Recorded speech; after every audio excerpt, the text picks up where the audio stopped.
Ek wonder nogal oor Efesiërs 4 vers 29b, wat sê dat gelowiges net moet praat wat goed en opbouend en volgens die eis van omstandighede is, sodat dit jou hoorders ten goeie kan kom.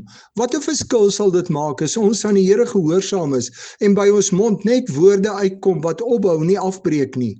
Wat 'n verskil sal dit maak as jy aan die Here gehoorsaam is en in jou huwelik, in jou verhouding met jou kinders en in jou verhouding met ander mense net praat wat goed en opbouend volgens die eis van omstandighede is, dit wat jou hoorders ten goeie is?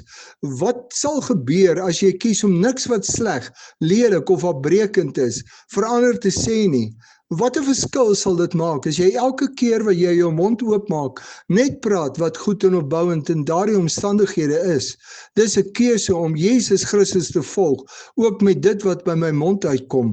Afbrekende woorde kan baie seer maak en mense se lewe in heeltemal 'n ander rigting stuur. Hoe anders sou jou eie lewe nie gewees het as mense jou as kind met respek behandel en net gepraat het wat goed en opbouend vir jou is nie? Hoe anders sal verhoudings nie wees as ons woorde net ander opbou nie? Dit is so dat die woorde en optrede van ander ons baie sleg kan vang en ons begin praat voor ons dink en dan afbrekende woorde gebruik. Maar die Here sê dit is nie hoe gelowiges maak nie.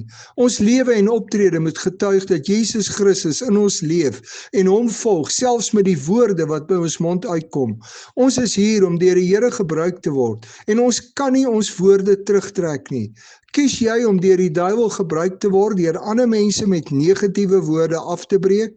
Of kies jy om met die krag van die Here in elke situasie net te sê wat goed en opbouend volgens die eis van omstandighede is?